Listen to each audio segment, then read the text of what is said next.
कैसे मैं गाऊं दाई कैसे मनाऊं, कैसे मैं गाऊं मैया कैसे मनाऊं। कैसे मैं गाऊं दाई कैसे मनाऊं, कैसे मैं गाऊं दाई कैसे मनाऊं। कैसे के करो तोर बखान के मोर दाई महिमा है तोरे महा। के मोर दाई महिमा है तोरे महा, के मोर दाई महिमा है तोरे महा।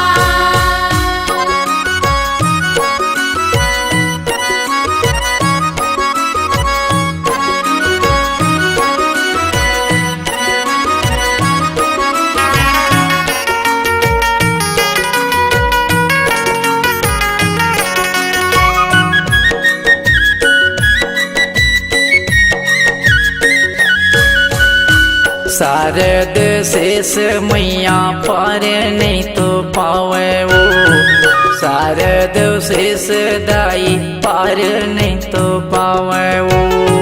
शारदौ से दाई पारे नहीं तो पावे वो, शारदौ से मैया पारे नहीं तो पावे वो।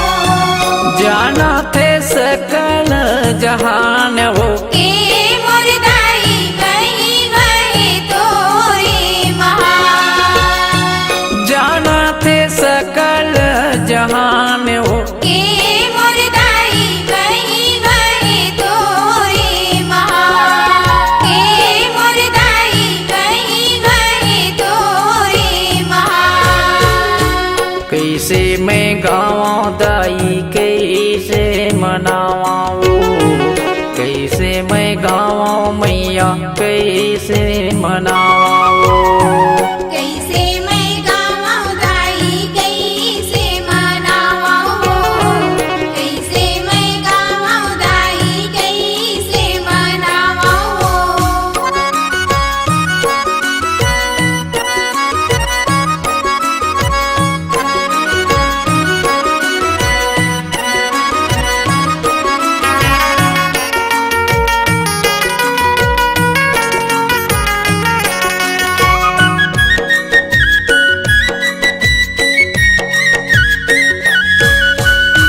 सतयुग माँ सती कहाए द्वापर माँ दुर्पति ओ, सतयुग माँ सती कहाए द्वापर माँ दुर्पति ओ।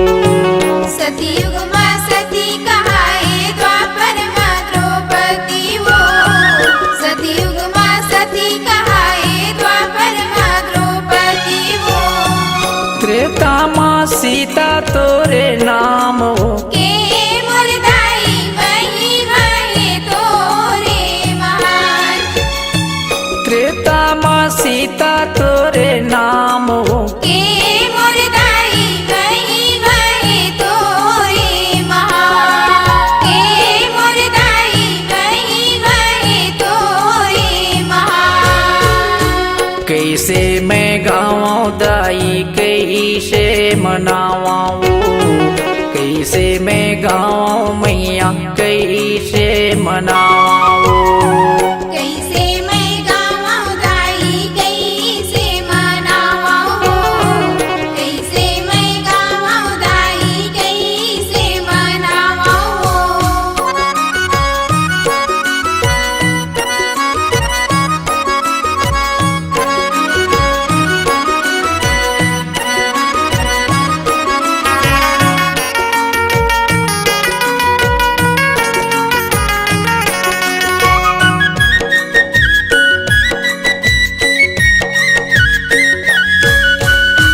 ताही नौ दुर्गा दाई ताही 21 बहन आओ, ताही नौ दुर्गा मैया ताही 21 बहन आओ। तही नव दुर्गा दाई तही किस बहनिया वो, तही नव दुर्गा दाई तही किस बहनिया वो। छाए तोर रूप चारों धाम हो, के मोर दाई महिमा है तोरे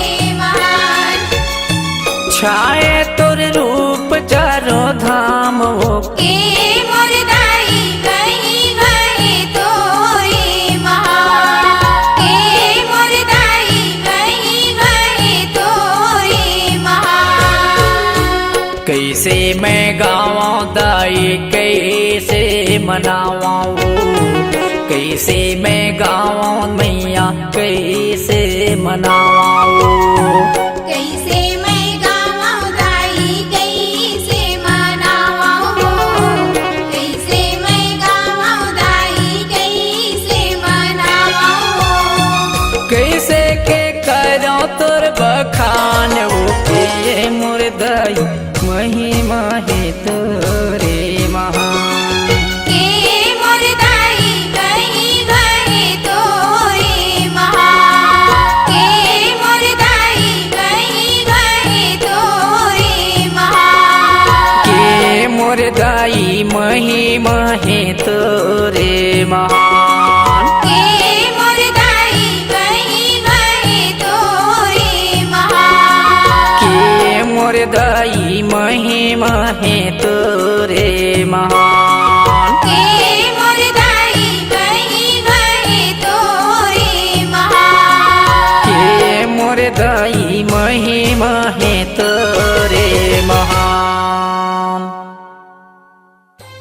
छत्तीसगढ़ी जस गीत सांस्कृतिक कार्यक्रम लोक कला मंच ग्राम सेमरहा तहसील पंडरिया जिला कबीरधाम छत्तीसगढ़ की शानदार प्रस्तुति चंडी माँ की दुलरवा बेटा गायक श्री कबारी राम धुर्वे सहयोगी कुमारी गीता कुमारी गायत्री हारमोनियम की स्वर दे रहे रूपसी गंधर्व तबला की गड़गड़ाहट धनीराम मरकाम बेंजो गंगूराम धुर्वे बांसुरी में है जोहान सी मरावी मंजीरा संतोष कुमार परस्ते खंजेरी वीरेंद्र कुमार धुर्वे संरक्षण श्री राम धुर्वे। हमारा संपर्क नंबर है 7898126988।